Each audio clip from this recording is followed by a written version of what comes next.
Hey guys, it's me, the Bombay Chef Varun Inamdar, and welcome to Get Curried. Well, today's recipe is for all the bachelors and spinsters out there. If you are looking at cooking this under a budget, this recipe is for you. If you are somebody who works long hours and craves to come back home for home cooked food, this recipe is for you. It's under a budget, it's under 30 minutes. It's definitely for you. This recipe is coriander chicken pulao. What's tasty can also be delicious, and what's delicious is certainly fantastic. Let's begin.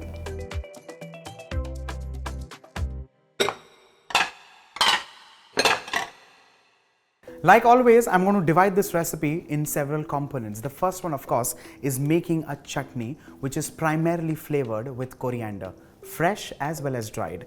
The next one is starting the cooking process, and the third one is, of course, adding the chicken, adding the rice, and then cooking it further. First things first, let's begin with the chutney. For this, I'm going to use coriander leaves, nice and fresh, and lots of it. Just rinse it under running water and you're good about it. Let's add in garlic cloves. To this, let's add in green chilies, like lots of it, because imagine there's chicken, there's water, and there's rice. It's all going to absorb the beautiful flavor of green chilies. So lots of it here. To build up the flavor of cilantro or of coriander, I'm going to add in coriander seeds, because I personally feel that coriander leaves in something like this may just not be enough. So to accentuate the flavor, coriander seeds. Let's add in some peeled ginger. How less, how more, especially in case of ginger, that could be absolutely personal. Well, I personally don't like too much of ginger in this recipe, so I'm going with a small knob, but the choice is completely yours. To add in a layer of flavor, I'm going to add in fresh mint leaves. Last but not the least, I'm going to add in some black peppercorns. Only if required, I'll add in a little bit of water, not too much.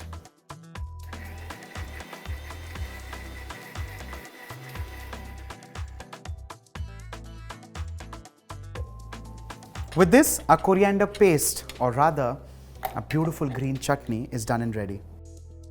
Let's move on to the next step, and that is heating the oil in a pan, adding in onions, bay leaves, and some more good things. Let's begin with vegetable oil. Well, by all means, if you wish to use ghee, please use it. Once the oil begins to heat, let's add in some bay leaves, along with this, some roughly cut onions. Let's saute this lightly. Once the onions begin to cook, let's add in chicken pieces. And in this case, I'm using chicken thigh, boneless with its skin on, because skin, I personally feel, adds in that wonderful flavor of chicken fat. Trust me when I say certain few things.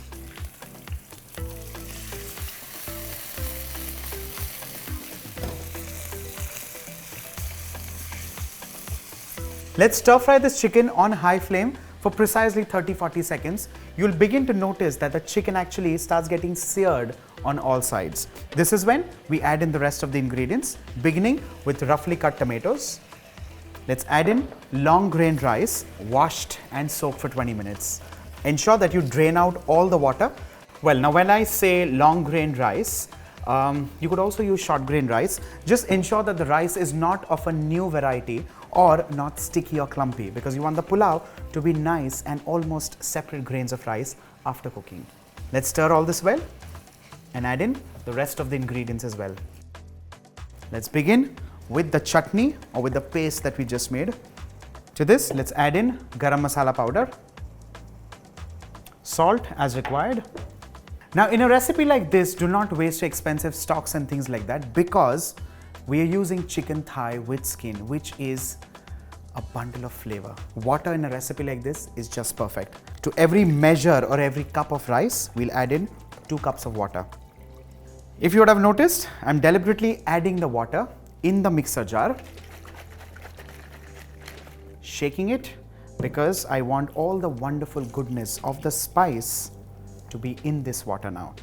Let's stir this well and allow this to cook on high flame till the water almost kind of evaporates on top. Well, intermittently, once, twice over, ensure that you stir this, you scrape the sides and the bottom of the cooking pan, because green chutney generally has chances of going and forming a beautiful burnt layer.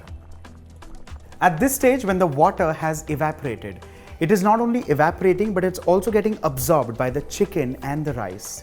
This is the time when we lower the flame and cover this with a dakkan or a lid. While the pulao is getting cooked, let me tell you a little incident from my life.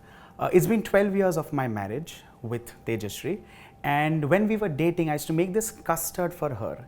It's been 12 years now, but I still don't know which that custard recipe is.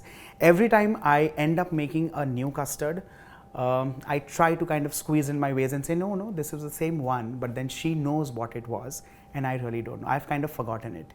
Anyway, the pulao is now getting cooked. Another 6-7 minutes. Once that happens, off goes the flame and allow the steam to settle. After that, it straight goes on the dinner table.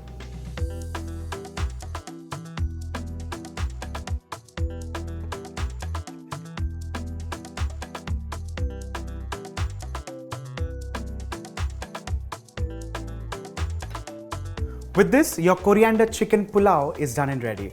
While this is a very simple recipe, in case you want to take it to another level, make some buttermilk, a quick raita, a quick chutney, some kachumbar, or basically some simple onions. On that note, stay tuned for more such quick, simple and easy recipes only on Get Curried. Bye for now.